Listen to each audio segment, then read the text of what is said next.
I sit cross-legged on the hardwood floor of my parents' Portland living room, surrounded by torn wrapping paper and the artificial pine scent of Christmas morning. My sister Chelsea twirls her manicured fingers around a set of shiny BMW keys, the metal catching the twinkling lights from the tree as she pirouettes like a teenager instead of a 32-year-old woman.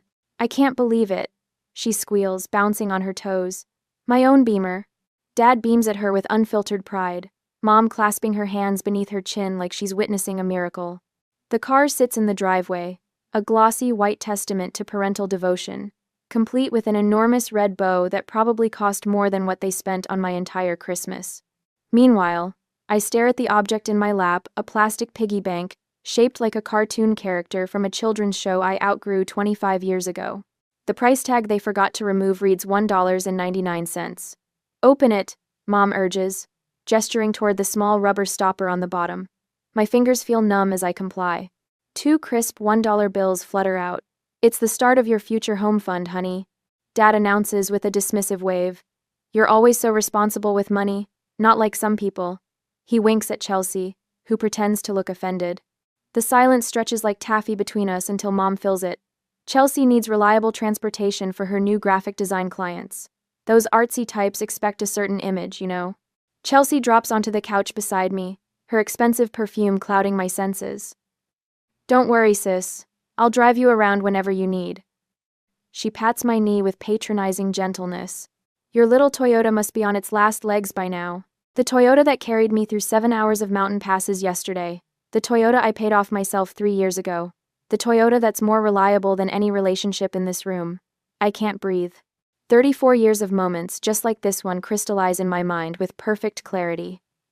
This isn't an anomaly, it's the pattern of my entire life. Just this morning, I had carefully wrapped their gifts, a leather briefcase for Dad, that cost 2 weeks' salary, the silver bracelet Mom had admired in a Seattle boutique window, the professional camera lens Chelsea had casually mentioned wanting, all purchased by setting aside a little from each paycheck for months.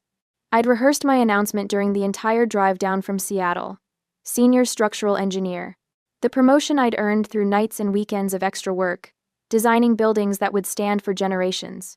I'd imagined their faces lighting up with pride, finally seeing me as something more than Chelsea's responsible older sister.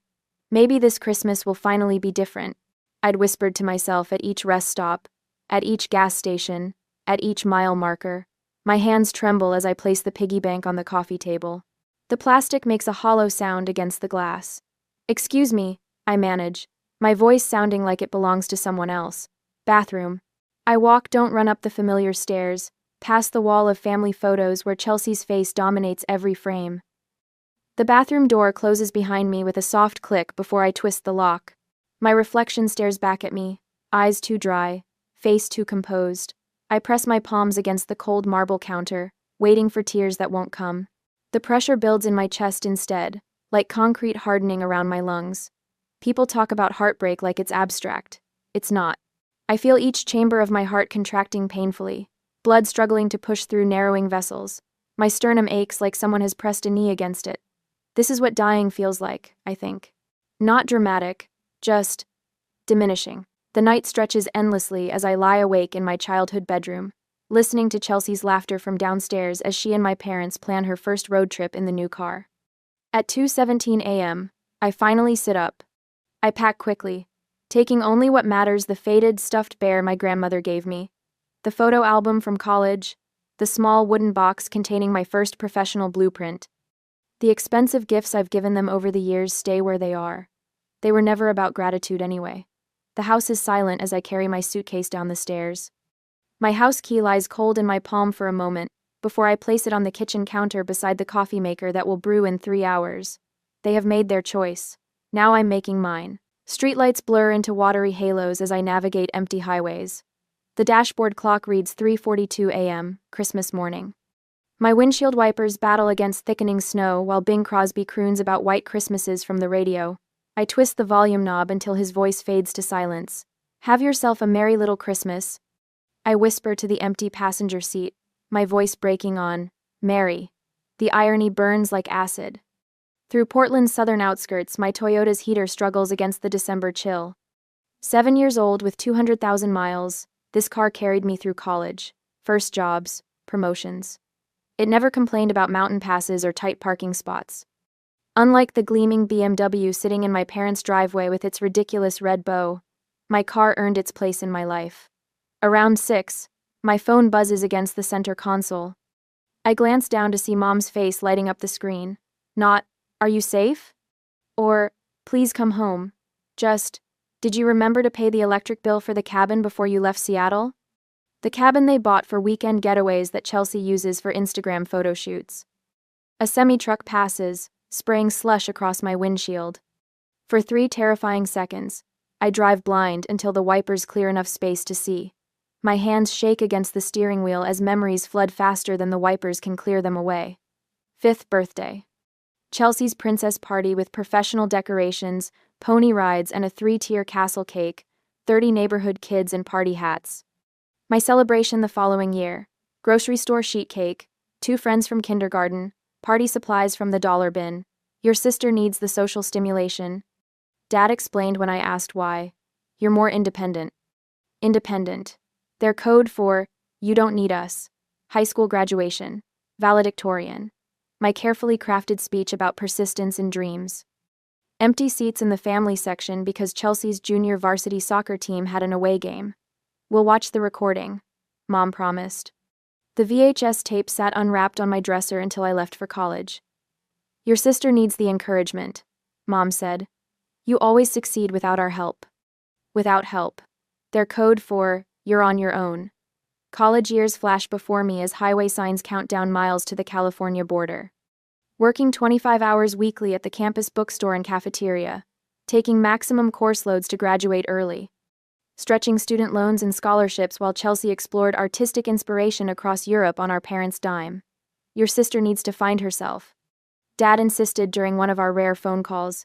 You've always known exactly who you are. Known who I am. Their code for, you don't deserve exploration. My phone buzzes again. Dad this time. I let it ring until voicemail catches it. The first hint of dawn lightens the eastern horizon as tears blur oncoming headlights into golden streaks. I pull onto the shoulder, hazards blinking, and press my forehead against the steering wheel. The patterns crystallize with sudden clarity. Dad controlling the money, withholding from me while bankrolling Chelsea's every whim. Mom manipulating emotions, making me feel selfish for wanting even scraps of attention. The perfect system. One parent handling financial favoritism, the other maintaining emotional control. My phone rings again. Not family this time. Monica Perez, my college roommate turned lifelong friend. Where are you? Her voice, warm and worried, fills the car through Bluetooth. Somewhere in southern Oregon. My voice sounds hollow, unrecognizable. Heading south. To where? I don't know. The line goes quiet for a moment. Then, come to San Francisco. Stay with me. Family doesn't treat family like this. Monica knows. She witnessed the evidence firsthand during college. The packages that arrived for me containing practical necessities while Chelsea received designer clothes. The holiday breaks when I stayed in dorms because flying home was too expensive the same years my parents took Chelsea to Aspen and Maui. I can't impose. Stop. Monica's voice turns firm. You've spent your whole life being the helper. Let someone help you for once. The words crack something open inside me. Help. Such a simple concept, yet foreign to my experience. In my family, help flows one direction toward Chelsea, toward my parents, never toward me. Okay. I whisper, surprising myself. Text me your location every hour. Drive safe. I'm making up the guest room. The call ends. I ease back onto the highway, wipers clearing fresh snow. For the first time since leaving Portland, my shoulders lower slightly from their defensive hunch. By 7:30 a.m., I cross the California state line. The Welcome to California sign gleams in early sunlight. My phone screen shows 17 missed calls, 32 text messages. With deliberate motions, I turn off notifications from Mom, Dad, and Chelsea. The silence feels weightier than any accusation. My stomach growls, reminding me I haven't eaten since yesterday's Christmas Eve dinner. A small roadside diner appears ahead, its neon open sign a beacon in the morning light. I pull into the nearly empty parking lot. Inside, the warmth envelops me like an embrace, coffee-scented air, and the sizzle of breakfast on a distant grill. An older waitress with silver-streaked hair approaches with a coffee pot. "Rough night?" she asks, filling a mug without waiting for my answer. Her name tag reads, Gloria. "Rough life," I mutter, then feel immediately embarrassed by the melodrama. Gloria doesn't flinch. "Honey, I've been serving coffee for 40 years.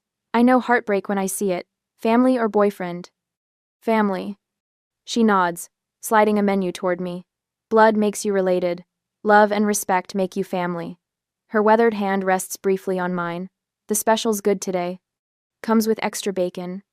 I order the special and wrap my hands around the coffee mug. Gloria's words echo as I watch snowflakes dissolve against the window glass. Blood makes you related. Love and respect make you family.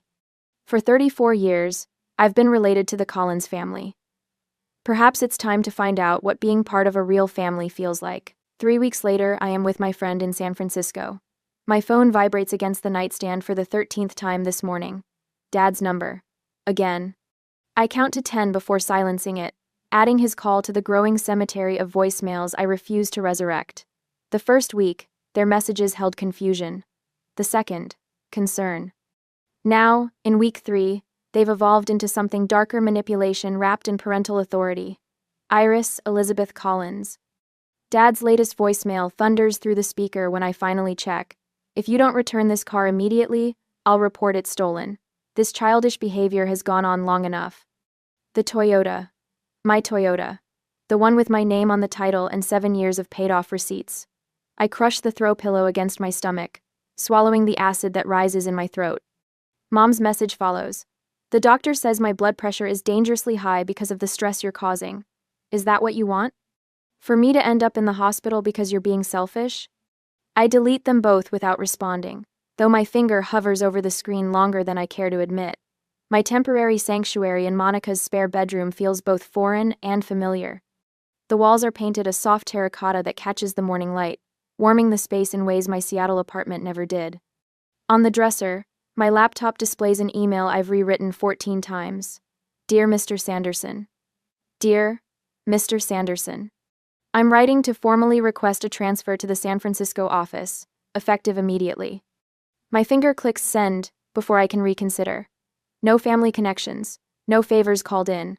Just my work record, my reputation, my worth as a structural engineer. 3 hours later, the approval arrives in my inbox, just like that, as if I've always been capable of creating my own path. "You got it?"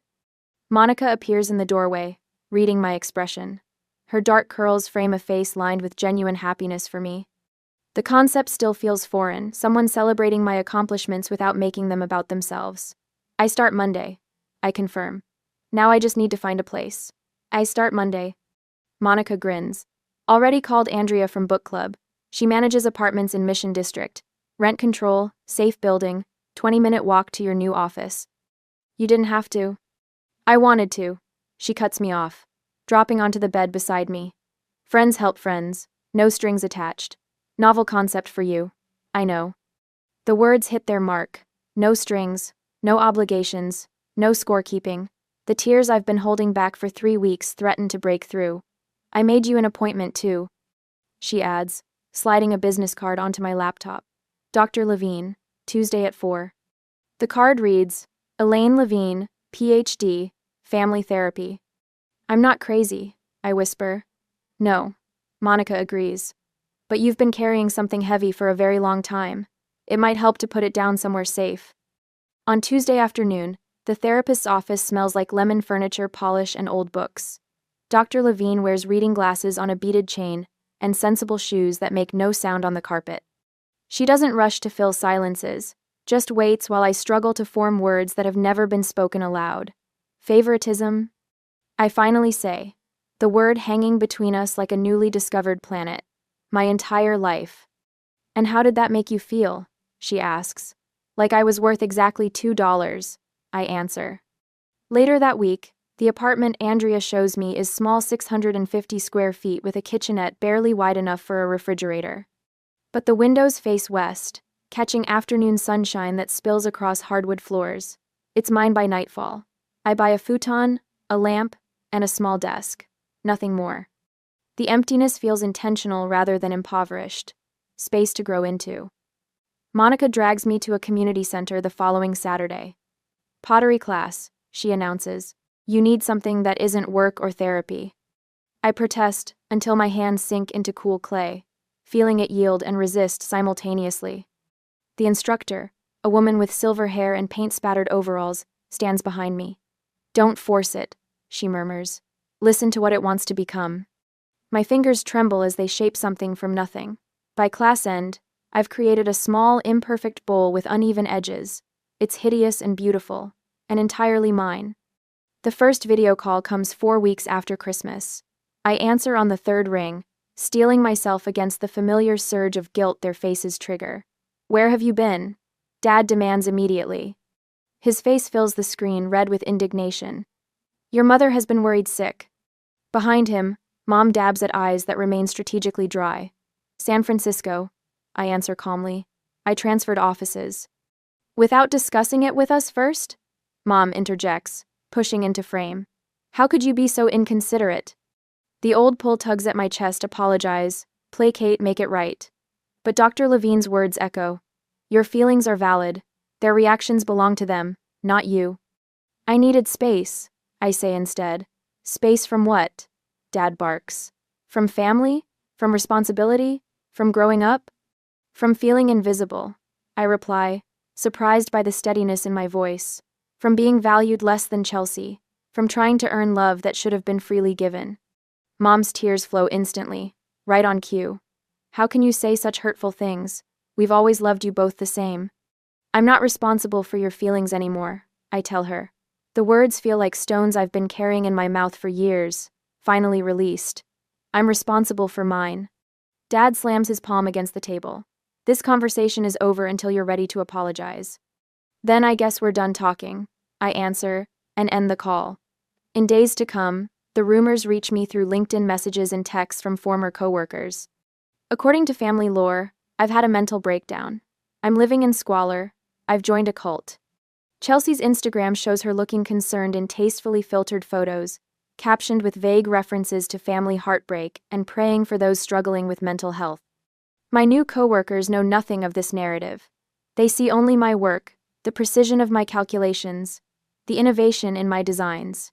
When Chelsea shows up unannounced at the office reception 10 days later, Monica happens to be dropping off lunch. She's in a meeting. Monica informs her coolly, and she'll remain in meetings indefinitely for uninvited visitors. My therapy group meets Wednesday evenings in a church basement that smells of coffee and old hymnals. 8 strangers connected by similar wounds. Family doesn't get a pass just because they're family, says Raymond, a 60-year-old accountant who hasn't spoken to his brother in 20 years. Love without respect isn't love, it's possession.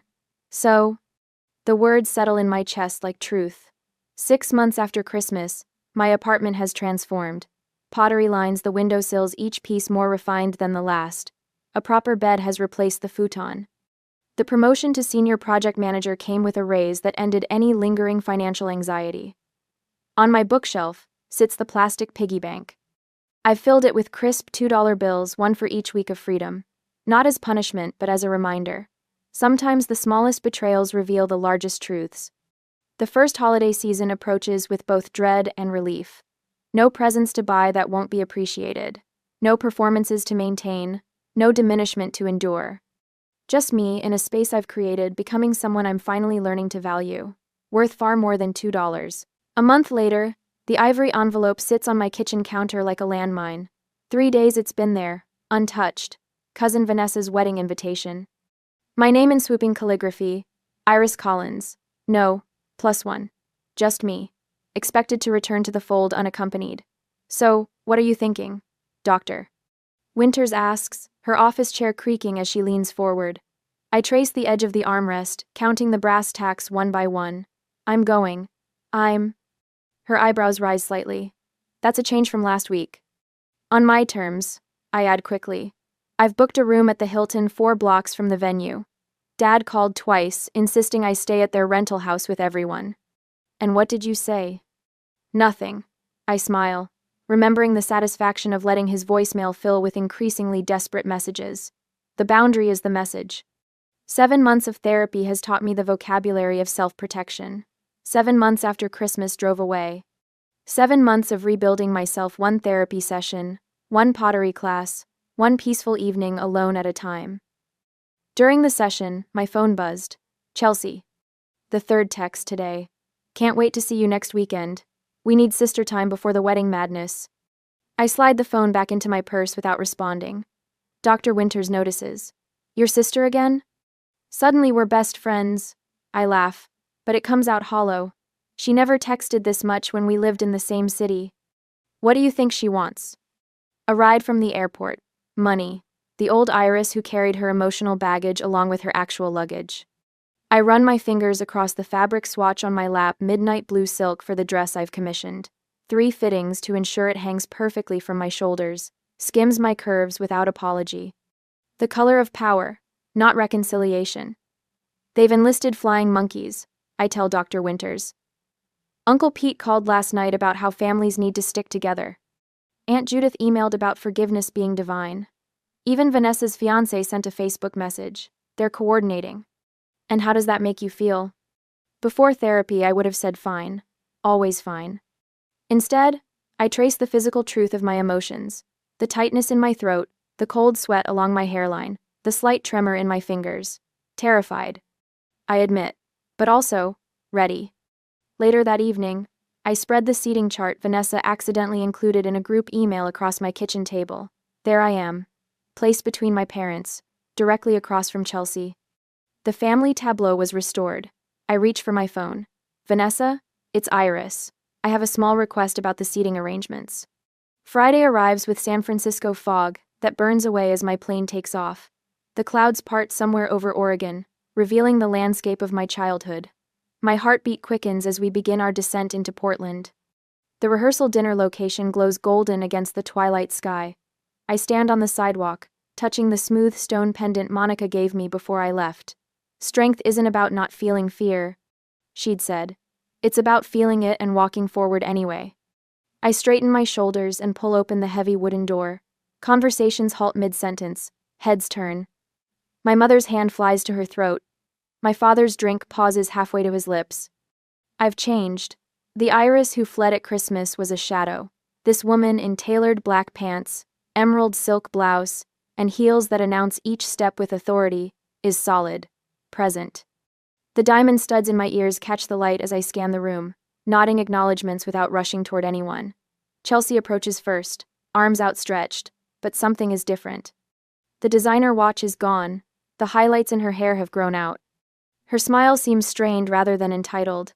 You look amazing, she says, embracing me briefly. Thank you. I step back, maintaining the space between us. How's the BMW treating you?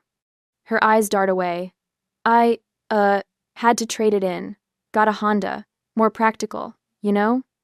Beyond her shoulder, I spot my parents huddled with Aunt Martha. Mother dabs at her eyes with a cocktail napkin. Father's shoulders slump forward in a posture I've never seen before. Cousin Tara appears at my elbow, vodka tonic in hand. God, am I glad you're here, she whispers. You wouldn't believe the drama since Christmas. Oh? Your parents are selling the house. She leans closer. Medical bills, they say, but everyone knows they've been floating Chelsea for years. Reality finally caught up. Before I can respond, a waiter circulates with champagne. I take a glass, watching the bubbles rise and burst against the surface. Just like the family stories, what rises eventually pops. Uncle Simon approaches, clasping my free hand. You're looking well, Iris. That job in San Francisco must agree with you. Senior project manager now, I say, the words still tasting new on my tongue. His eyes widen. No kidding? That's wonderful. More relatives orbit toward me throughout the evening. Cousin Michael confesses he always noticed how differently I was treated. Aunt Martha hugs me too tightly, whispering, Your father lost his job 3 months ago. Your mother's on anxiety medication. I absorb each revelation with the strange detachment of someone watching waves break against a shore from which they've retreated to higher ground. My father corners me during cocktail hour, bourbon heavy on his breath. Family sticks together, Iris. His voice carries the familiar weight of authority, but something essential has crumbled beneath it, no matter what. Does it, Dad? I meet his gaze without flinching. Or do some family members stick together while others get pushed aside? His face reddens. We've always supported you. $2 in a piggy bank. The words come out softer than I expected, but they land with precision. That was your definition of support. He opens his mouth, closes it, then walks away. In the ladies' room, my mother appears beside me at the sink, eyes swimming with tears. We miss you so much, she says, reaching for my hand. I continue washing my hands, the soap slippery between my fingers. I miss who I thought you were too. Back in the main room, Chelsea pulls me onto the terrace. The evening air carries the scent of roses from the garden below. The BMW got repossessed, she blurts out. I'm drowning in debt. Design clients dried up. Dad can't help anymore. Her voice cracks. I don't know how to do this, Iris. I never learned how to stand on my own. The confession hangs between us. 7 months ago, I would have immediately offered solutions, money, and a place to stay. The old Iris would have added this burden to her collection. Instead, I place my hand gently on her arm. That sounds really hard, Chelsea. I feel compassion without responsibility, a distinction that took months of therapy to learn. I'm sorry you're going through that. Her eyes widened slightly at my response, compassion without rescue. I can help you make a budget, I offer. But I can't fix this for you. Over her shoulder, I see Vanessa in her pre-wedding glow, surrounded by bridesmaids. Tomorrow will bring its own challenges. But tonight, standing on this terrace with the weight of family expectations sliding off my shoulders like water, I realize I'm no longer afraid. I am the woman who walked away from a lifetime of diminishment, who built a life from the foundation up. Whatever comes next, I'll face it standing firmly on the ground of my own making. The next day, I stand in the bridal suite of the Magnolia Gardens, watching as my cousin Vanessa transforms from nervous bride to radiant woman. The morning sun pours through tall windows, casting everything in a gentle golden light that feels at odds with the storm brewing in my chest. Iris, your parents are looking for you. Aunt Martha whispers, her fingers gentle on my forearm. They're in the library, said it's important. I knew this moment was coming. 7 months since I walked out of their Portland home, leaving nothing but a note and a lifetime of resentment behind. Thanks, Martha. My voice sounds calmer than I feel. I'll find them after I help Vanessa with her veil. Martha's eyes soften.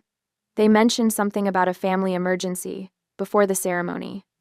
Of course they did. The library door feels heavier than physics should allow as I push it open 30 minutes later. Mom sits ramrod straight in a high-backed chair, tissues already clutched in her hand. Dad paces by the fireplace, his movements sharp and contained. Chelsea stands by the window, wearing a dress that costs more than my first month's rent in San Francisco, though the repossessed BMW is nowhere to be seen. Iris, thank God. Mom rises, arms outstretched. We need to talk as a family. I remain in the doorway. The ceremony starts in 40 minutes. Sit down, Iris.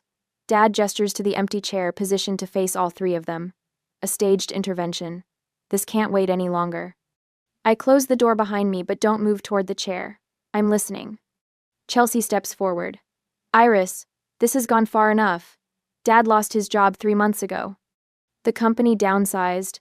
Dad interjects quickly. Budget cuts. Mom's been seeing a therapist for depression, Chelsea continues. This all started when you left at Christmas. Mom dabs at dry eyes. We're selling the house. The perfect trifecta. Financial crisis, health concerns, and guilt wrapped in one neat package. 7 months ago, I would have crumpled under the weight of their expectations, apologized for something that wasn't my fault, and offered to help. Today, I walk to the indicated chair, set my purse beside it, and sit with my spine straight. I'm sorry to hear about your job, Dad. And Mom, I'm glad you're getting help. Their faces register confusion at my calm response. Didn't you hear what we said? Chelsea's voice rises. They're selling the house because of you. No, they're selling the house because of choices they made long before I left. I remove a leather-bound photo album from my purse. I brought something to show you. Mom frowns. We don't have time for it. You called this meeting. I open the album across my lap. So we have time. The first page shows 2 birthday parties side by side. Chelsea's elaborate princess theme, with hired entertainers, and my party the same year with a grocery store cake at the kitchen table. Remember these? I flip through pages of Christmas mornings, graduations, and family vacations where the pattern of favoritism is unmistakable.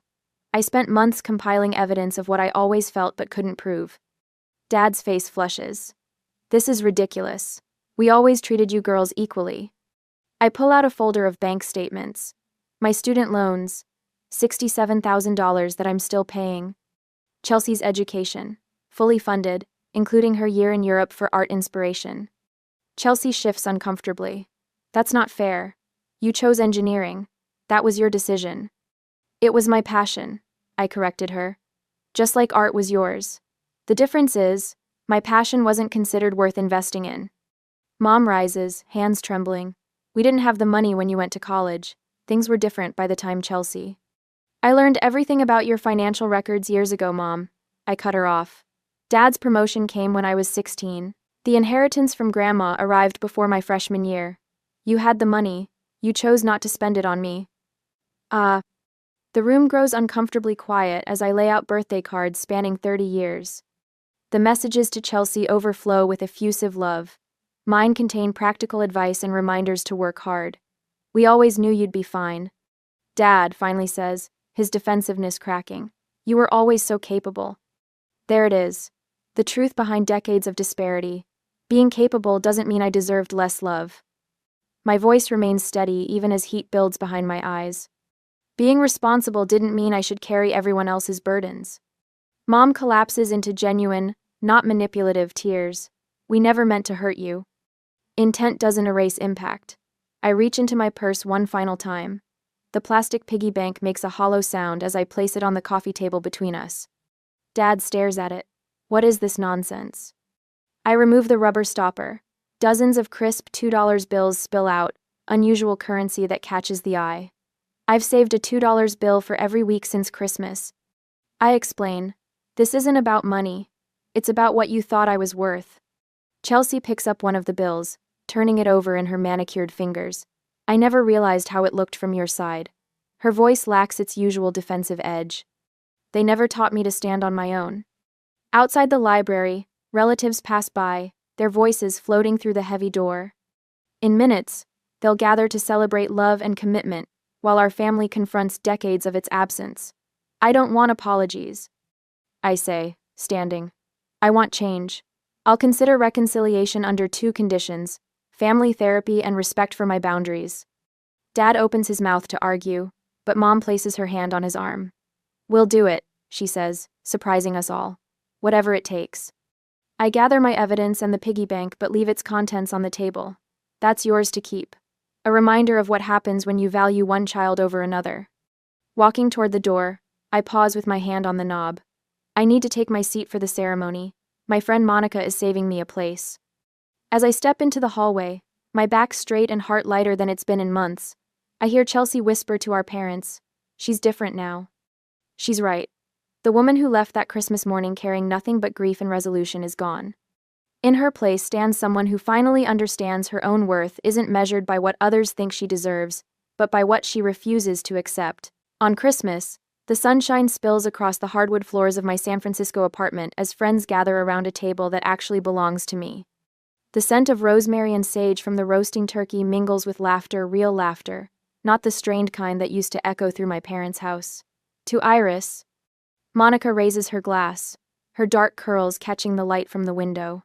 Who builds bridges better than anyone I know, both at work and in life? My cheeks warm at the toast. 1 year ago today, I placed a house key on a counter and drove away from everything familiar. Now I stand in an apartment filled with people who choose to be here, surrounded by pottery pieces I created with my own hands. And to Senior Project Manager Collins, adds Elliot, his fingers brushing mine under the table. His touch still sends electricity through me, not the lightning strike of infatuation, but the steady current of something building toward permanence. Whose team finished the Richardson Tower project 2 weeks ahead of schedule? Elliot understands deadlines and structural integrity, an environmental engineer who values sustainability in buildings and relationships alike. When he first asked me to coffee 6 months ago, I almost declined. Old habits of self-sacrifice die hard. My therapist, Dr. Winters, called it progress when I said yes. The kitchen timer chimes, saving me from having to acknowledge their praise. Some changes take longer than others. Need help? Asks Elliot, following me into the kitchen. I've got it. The words slip out automatically. Then I catch myself, remembering Dr. Winter's gentle challenge. Accepting help doesn't diminish your strength. Actually, could you carve the turkey? I never learned how. My phone vibrates with a video call from Chelsea. Monthly calls a boundary we established after the wedding confrontation. I answer while Elliot handles the carving. "Merry Christmas," Chelsea says, her face filling the screen. Her apartment visible behind her looks smaller than mine. No designer furniture, no luxury car parked outside. Working 2 jobs has given her a new perspective on money, along with the shadows under her eyes. "You look happy," she says, voice softer than it used to be. "Your place looks beautiful." It feels like home. I angle the camera to show my pottery studio in the spare bedroom, once formless clay now shaped into bowls and vases that line the shelves. "How are Mom and Dad?" "Dad's 90 days sober today. He wanted me to tell you." She adjusts the camera to reveal our father sitting in a modest apartment living room, looking smaller somehow. "The AA meetings are helping. He's different when he's not drinking." I nod, not ready to fully process that revelation. "And Mom?" "Still volunteering at the community center. She wanted to come to the call but had an emergency food drive." Chelsea pauses. "They ask about you. Not in the old way, though." We talked for a few more minutes before saying goodbye. The wall clock shows it's time for dinner. Around my table, conversation flows between Monica, Elliot, and friends from my engineering firm and pottery class. No one mentions the piggy bank displayed on my mantle, now filled with dollar bills representing lessons rather than resentment. After dessert, Chelsea texts a photo of a handmade clay ornament, clearly her first attempt at pottery. "Not pretty, but made with love. Mailing it tomorrow." Then another message arrives from my mother. "Found this in the attic while downsizing. It always belonged to you." The attachment shows my childhood dollhouse, the one thing I truly loved growing up. The deed transfer paperwork sits below it, officially making it mine. Later, when everyone has gone and Elliot helps with the last dishes, I step onto my balcony. San Francisco Bay stretches before me, lights from the bridges reflecting on dark water. Buildings I helped design stand in silhouette against the night sky. "Worth isn't something you earn through usefulness," I whisper to the city lights. "It's something you claim by knowing what you will and won't accept." Elliot joins me, wrapping a blanket around my shoulders against the December chill. "Deep thoughts?" "Just grateful," I answered, leaning into his warmth. "Sometimes the greatest gift is realizing what you won't accept anymore." The piggy bank sits visible through the window, no longer a symbol of what I lacked but what I found the courage to value myself first.